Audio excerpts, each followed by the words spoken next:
आज की बड़ी खबरें। नमस्कार दोस्तों, आज की बड़ी खबरों के इस खास कार्यक्रम में आप सभी का स्वागत है। आइए नजर डालते हैं सबसे पहले आज की सुर्खियों पर। बीजेपी विधायक बसनगौड़ा पाटिल यत्नाल ने बीजेपी पार्टी को दी चेतावनी। कर्नाटक में तत्कालीन बीजेपी सरकार पर लगाया 40,000 करोड़ के घोटाले का आरोप। भाजपा विधायक ने कहा, घोटाला उजागर कर दूंगा। कोविड काल में हुए 40,000 करोड़ रुपए के घोटाले का आरोप लगाया। सैम पित्रोदा ने राम मंदिर और ईवीएम मशीन पर दिया बड़ा बयान। देश को हिंदू राष्ट्र बनाना चाहते हैं या सेकुलर देश। सैम पित्रोदा ने ईवीएम मशीन में बड़ी गड़बड़ी का भी लगाया आरोप। भारत जोड़ो यात्रा के बाद अब कांग्रेस निकालेगी भारत न्याय यात्रा। 14 जनवरी से राहुल गांधी की भारत न्याय यात्रा की होगी शुरुआत।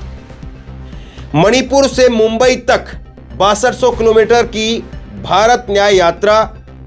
राजस्थान सरकार ने युवाओं को दिया डबल झटका। भजनलाल सरकार ने महात्मा गांधी सेवा प्रेरकों की भर्ती को किया रद्द। 50,000 पदों पर होना था युवाओं का रिक्रूटमेंट। सुबह सुबह राहुल गांधी हरियाणा के झज्जर पहुंचे। बजरंग पूनिया संग कुश्ती के अखाड़े में कूदे राहुल गांधी। WFI विवाद पर राहुल गांधी ने पहलवानों से की बातचीत। यह थी आज की सुर्खियां। बात करते हैं विस्तार से। सबसे पहले सबसे बड़ी खबर आज कर्नाटक से निकल करके सामने आई। कर्नाटक में बीजेपी के ही विधायक ने बीजेपी पर ही एक बड़ा गंभीर आरोप लगाते हुए चेतावनी दे दी। तत्कालीन बीजेपी की सरकार पर 40,000 करोड़ रुपए के घोटाले का आरोप लगाया और कहा कि अगर बीजेपी पार्टी मुझ पर दबाव डालेगी तो मैं 40,000 करोड़ रुपए के घोटाले को सबके सामने ला दूंगा। किस घोटाले का वो जिक्र कर रहे हैं और क्यों आखिरकार उन्होंने बीजेपी को एक चेतावनी दी है, जानिए हमारे इस खास रिपोर्ट में। ये खबर कर्नाटक की बीजेपी के माथे पर शिकन ला सकती है। बसनगौड़ा पाटिल यत्नाल बीजेपी विधायक हैं, जिन्होंने एक बड़ी धमकी बीजेपी पार्टी को दी है। बीजेपी विधायक ने अपनी ही पार्टी की सरकार पर 40,000 करोड़ रुपए के घोटाले का पर्दाफाश करने की धमकी दी है। उन्होंने ये घोटाला कोविड काल से जुड़ा हुआ बताया है। अपने इन बगावती सुरों के पीछे उन्होंने कहा, अगर उन्हें पार्टी से निकाला जाता है तो वो कर्नाटक में पहले की येदियुरप्पा सरकार के भ्रष्टाचार को जगजाहिर कर देंगे। उन्होंने धमकी भरे लहजे में बीजेपी को चेतावनी दी है कि अगर बीजेपी उन्हें पार्टी से निकालने की हिम्मत करती है तो वो येदियुरप्पा सरकार के कोविड-19 में हुए 40,000 करोड़ रुपए के बड़े घोटाले को दुनिया के सामने ले आएंगे। वहीं कर्नाटक के मुख्यमंत्री सिद्धारमैया ने भी बीजेपी विधायक की बात पर अपनी सहमति जताई और जोर देकर इस बात पर कहा कि पूर्व की भाजपा सरकार 40% कमीशन की सरकार थी। बसनगौड़ा पाटिल ने धमकाते हुए ये भी कहा कि उस समय हमारी सरकार थी, उन्हें इससे फर्क नहीं पड़ता कि सत्ता में किसकी सरकार थी, चोर तो चोर होता है। यत्नाल ने येदियुरप्पा और उनके परिवार के खिलाफ भी तीखा हमला बोला है। खासकर उनके दूसरे बेटे BY विजयेंद्र को भाजपा का प्रदेश अध्यक्ष बनाए जाने के बाद उन्होंने कहा कि भाजपा सरकार के दौरान कोरोना वायरस प्रबंधन में बड़े पैमाने पर भ्रष्टाचार हुआ था। विधायक ने कहा कि एक मास्क जिसकी कीमत 45 रुपए है, आपकी सरकार ने कोविड के दौरान उनमें से प्रत्येक पर कितना खर्च किया। उन्होंने प्रत्येक मास्क के लिए 485 रुपए की कीमत रखी थी। इन आरोपों को लेकर जब इनसे जुड़े दस्तावेजों के बारे में उनसे पूछा गया तो उन्होंने कहा कि इसके दस्तावेज लोक लेखा समिति के पास मौजूद हैं। अब भाजपा के विधायक के इन आरोपों में कितनी सच्चाई है, ये जांच के बाद ही सामने आ पाएगा। अगर इन आरोपों में सच्चाई निकलती है तो ये बीजेपी के लिए मुश्किलें खड़ी कर सकता है। कांग्रेस के वरिष्ठ नेता सैम पित्रोदा, उन्होंने राम मंदिर और ईवीएम को लेकर के बड़ा बयान दिया है। राम मंदिर के उद्घाटन पर सैम पित्रोदा का बयान सामने आया है और कहा है कि लोगों को तय करना है कि वो इस देश को सेकुलर बनाए रखना चाहते हैं या हिंदू राष्ट्र बनाना चाहते हैं। दूसरी तरफ ईवीएम को लेकर के सैम पित्रोदा ने सवाल उठाते हुए कहा है कि ईवीएम में गड़बड़ी हो सकती है। क्या कुछ कह रहे हैं सैम पित्रोदा, जानिए खास रिपोर्ट में। कांग्रेस के बौद्धिक चेहरों में से एक माने जाने वाले सैम पित्रोदा ने दो बड़े बयान दिए हैं। पहला बड़ा बयान हिंदू राष्ट्र से जुड़ा हुआ है, दूसरा ईवीएम में चुनावी गड़बड़ी को लेकर है। राम मंदिर और हिंदू राष्ट्र को लेकर सैम पित्रोदा ने बड़ी प्रतिक्रिया जाहिर करते हुए कहा, 2024 का चुनाव भारत के भविष्य के लिए बहुत ही महत्वपूर्ण है। भारत के लोगों को ये तय करना होगा कि वो हिंदू राष्ट्र बनाना चाहते हैं या एक सेक्युलर देश चाहते हैं।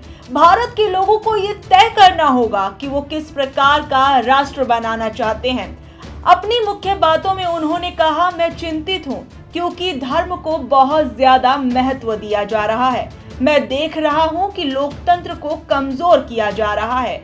जब 10 साल तक किसी देश का प्रधानमंत्री एक प्रेस कॉन्फ्रेंस नहीं करता है तो ये मुझे परेशान करता है। जब प्रधानमंत्री को किसी राष्ट्रीय स्टेडियम का नाम अपने नाम पर रखने में कोई समस्या नहीं है जबकि वो जीवित है, ये बात मुझे परेशान करती है। मेरे लिए धर्म एक व्यक्तिगत चीज है, इसे राष्ट्रीय एजेंडे के साथ भ्रमित ना करें। ईवीएम मशीन पर सवाल उठाते हुए सैम पित्रोदा ने कांग्रेस और इंडिया गठबंधन के बाकी सदस्यों से ईवीएम को गंभीरता से लेने का आग्रह किया है। उन्होंने कहा कि 2024 का लोकसभा चुनाव देश की नियति तय करेगा, इसलिए मैं अपनी पार्टी और गठबंधन के लोगों से कहना चाहता हूं कि इस बात को गंभीरता से ले। ये तय करेगा कि भारत किस रास्ते पर जाएगा। उन्होंने चुनाव पर नागरिक आयोग की एक रिपोर्ट का हवाला देते हुए कहा कि अगर आप इस रिपोर्ट को पढ़ेंगे तो आपको पता चलेगा कि ये मुद्दा कितना गंभीर है। इस रिपोर्ट पर 6500 नागरिकों ने हस्ताक्षर किए हैं जिन्हें वीवीपैट पर अविश्वास है। सैम पित्रोदा ने कहा कि ईवीएम पर सवाल राहुल गांधी के भी हैं। मेरी उनसे इस मसले पर बात हुई थी। उन्होंने इंडिया गठबंधन की बैठक में ये मुद्दा उठाया भी। वो तकनीकी खामियां भी समझ रहे हैं। पित्रोदा ने कहा कि हमारा मानना है कि राहुल की अमेठी की हार की वजह ईवीएम है। सभी को इस मुद्दे पर आंदोलन करना चाहिए। साथ ही मेरा व्यक्तिगत तौर पर ये मानना है कि अगर चुनाव आयोग नहीं सुनता है तो फिर 2024 में इसका विरोध किया जाए। सैम पित्रोदा ने दो ऐसे अहम मुद्दों पर अपने बयान दिए हैं जो इस समय बेहद महत्वपूर्ण है। राम मंदिर का उद्घाटन 22 जनवरी को होने वाला है। ऐसे में तमाम मेन स्ट्रीम मीडिया बड़े जोर शोर से राम मंदिर के उद्घाटन को दिखा रहा है, बड़े बड़े टीवी प्रोग्राम कर रहा है। राम मंदिर को लेकर पीएम मोदी और बीजेपी पार्टी का महिमा गान कर रहा है, जैसे कि राम मंदिर बनाने का फैसला कोर्ट का न होकर पीएम मोदी और बीजेपी पार्टी का था। जहां एक तरफ विपक्ष पहले से ही ईवीएम को कटघरे में खड़ा करता आया है, ऐसे में लोकसभा चुनावों से पहले सैम पित्रोदा के ईवीएम पर दिए बयानों ने फिर एक बार चुनावी हलचल को तेज कर दिया है। कांग्रेस पार्टी ने आज प्रेस कॉन्फ्रेंस करके आधिकारिक तौर पर दूसरी भारत जोड़ो यात्रा का ऐलान कर दिया। कांग्रेस ने इस बार भारत जोड़ो यात्रा की जगह पर भारत न्याय यात्रा का नाम दिया है। मणिपुर से मुंबई तक 6200 किलोमीटर की यह दूरी तय करके यात्रा मुंबई तक पहुंचेगी और 14 राज्यों को 85 जिलों को कवर करते हुए राहुल गांधी इस यात्रा के जरिए लोगों को न्याय दिलाने की बात कहते हुए नजर आएंगे। कांग्रेस पार्टी ने आज आधिकारिक तौर पर जब इसका ऐलान किया तो क्या कुछ डिटेल इस यात्रा को लेकर के सामने आई है, जानिए हमारी इस खास रिपोर्ट में। आज सुबह कांग्रेस पार्टी ने घोषणा की है कि राहुल गांधी दूसरी भारत जोड़ो यात्रा शुरू करने वाले हैं। सबसे बड़ा बदलाव इस यात्रा के नाम में किया गया है। इस यात्रा के बारे में बताते हुए कांग्रेस नेता जयराम रमेश ने एक प्रेस कॉन्फ्रेंस की, वहीं ट्वीट कर इस यात्रा के बारे में भी बताया। जिसमें लिखा है कि भारत जोड़ो यात्रा के बाद कांग्रेस पार्टी राहुल गांधी के नेतृत्व में भारत न्याय यात्रा निकालने वाली है। 14 जनवरी से लेकर 20 मार्च तक 6200 किलोमीटर लंबी भारत न्याय यात्रा 14 राज्यों के 85 जिलों से होकर गुजरेगी। ये यात्रा मणिपुर, नागालैंड, असम, मेघालय, पश्चिम बंगाल, बिहार, झारखंड, उड़ीसा, छत्तीसगढ़, उत्तर प्रदेश, मध्य प्रदेश, राजस्थान, गुजरात और महाराष्ट्र से होकर गुजरेगी। इसकी शुरुआत मणिपुर से होगी और समाप्ति मुंबई में। भारत जोड़ो यात्रा के दौरान राहुल गांधी ने 3 मुद्दे उठाए थे। उन्होंने आर्थिक विषमता के मुद्दे को उठाया था, सामाजिक ध्रुवीकरण के खिलाफ आवाज उठाई थी और राजनीतिक तानाशाही जो आज देश की हकीकत बन गई है उसके बारे में लोगों को अवगत कराया था। वो यात्रा मन की बात करने के लिए नहीं बल्कि जनता की चिंता थी। राहुल गांधी ने यात्रा के दौरान लोगों की समस्याओं को सुना था। अब शुरू होने जा रही है भारत न्याय यात्रा, आर्थिक न्याय के लिए, सामाजिक न्याय के लिए और राजनीतिक न्याय के लिए। इसका उद्देश्य लोकतंत्र को बचाना है, संविधान को बचाना है और महंगाई और बेरोजगारी से जो करोड़ों पीड़ित परिवार हैं उनमें उज्जवल भविष्य का भरोसा जगाना है। पहले भारत जोड़ो यात्रा भारत को जोड़ने के लिए निकाली गई थी। अब भारत न्याय यात्रा लोगों को कांग्रेस पार्टी की ओर से, राहुल गांधी की ओर से ये आश्वासन देने के लिए है कि आम लोगों को आर्थिक न्याय, सामाजिक न्याय और राजनीतिक न्याय पूर्ण रूप से उपलब्ध हो। इसके लिए कांग्रेस पार्टी वचनबद्ध है।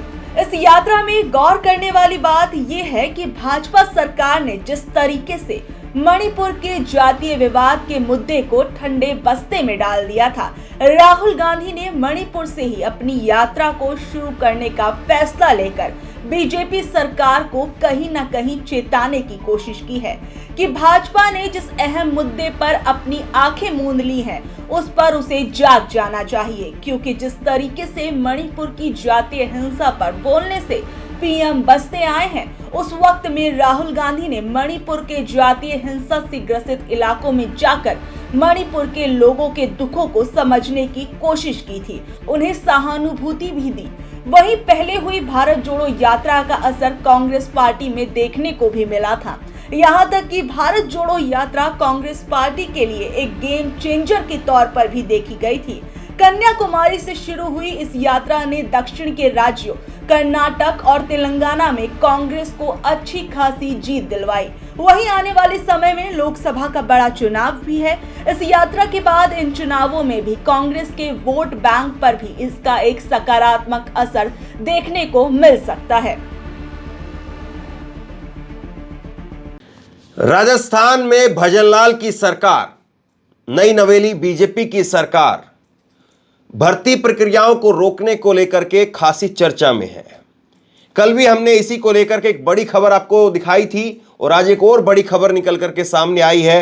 राजस्थान में बीजेपी की नई सरकार ने 50,000 युवाओं की नई भर्ती होनी थी और उस भर्ती प्रक्रिया को रोक दिया है। आखिरकार भजनलाल की सरकार ने क्यों 50,000 युवाओं की भर्ती को रोका है और ये भर्ती किन युवाओं की हो रही थी और किस मुद्दे पर हो रही थी, जानिए हमारी इस खास रिपोर्ट में।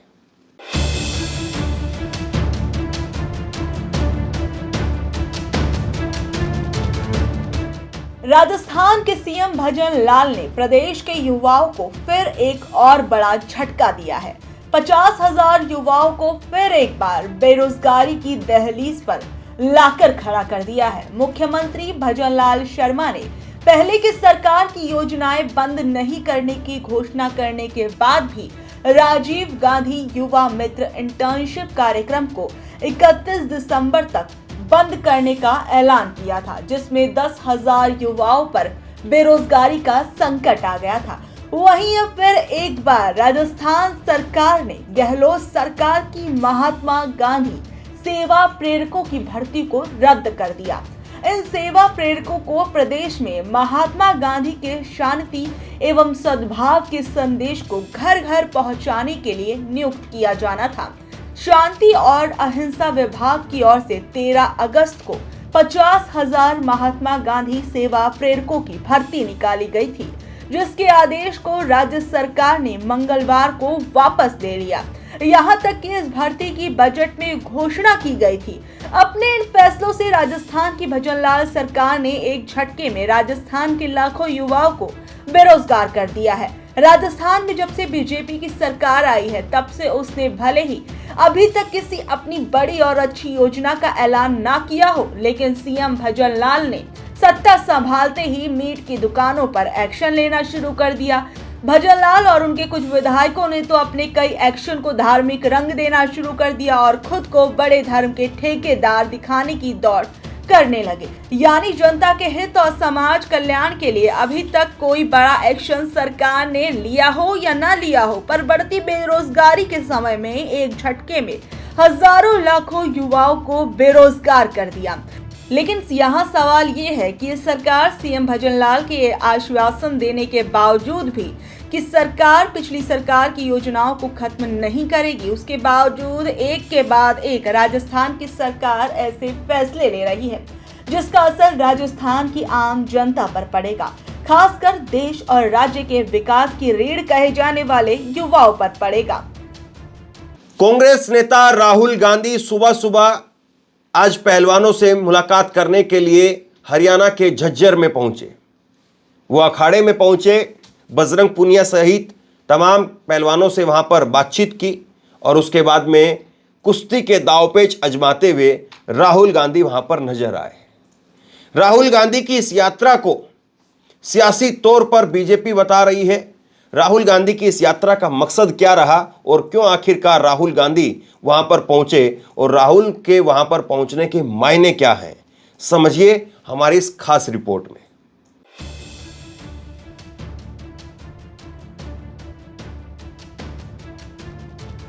WFI विवाद के बीच आज सुबह 6:30 बजे राहुल गांधी हरियाणा के झज्जर पहुंचे।